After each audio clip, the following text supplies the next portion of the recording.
contar para você a respeito das rotinas do bebê recém-nascido. Eu sempre digo para minhas pacientes que ter rotina é vida. Quando o bebezinho tem rotina, ele se torna muito mais previsível. A família se ajusta melhor às mudanças, aos saltos de crescimento. O bebê, quando sai da rotina, tende a voltar mais facilmente quando a gente insere uma rotina de horários.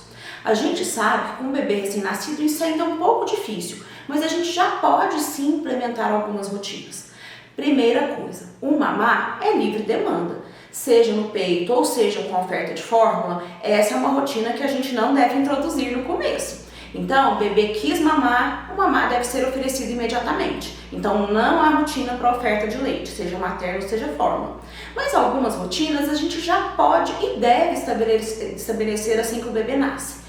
Primeiro, o bebezinho quando nasce não tem um ritmo circadiano muito bem definido, então ele pode não saber a diferença do dia e da noite. Então eu já sugiro que nos primeiros dias você deixe os ambientes da casa mais arejados, com maior movimento de pessoas e mais claridade durante o dia.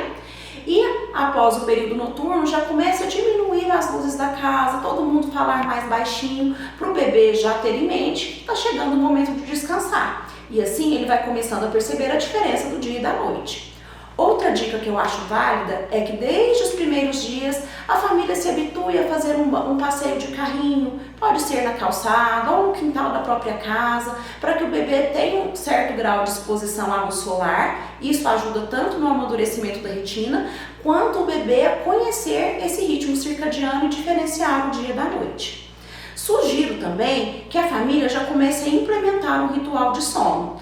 Sugiro que nesses primeiros dias em que o banho será feito somente uma vez no dia, que você opte por fazer o banho ou no início da tarde ou no momento de dormir à noite. E que o momento de ritual do sono seja feito sempre da mesma forma. Então que a família dê o banho, escolha uma musiquinha sempre para ser cantada na hora do banhozinho de dormir, que coloque uma roupa leve, faça o ruído branco, já apague as luzes e mantenha um ambiente calmo. Assim, o cérebro do bebê, à medida em que amadurece, já começa a perceber que quando começa o ritual do sono, está chegando a hora de dormir.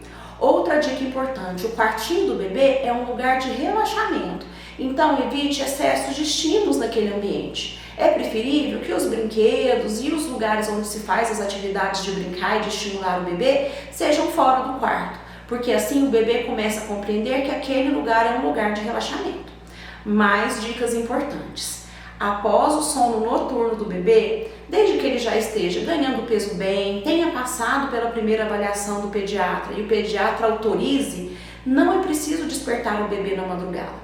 Então eu sugiro que a última pessoa que vai dormir naquela família, entre 11 horas e meia-noite, coloque o bebê para mamar. Se a mãe estiver exausta, não tem problema, é possível que ela amamente deitada também, como a gente vai ver no módulo de amamentação.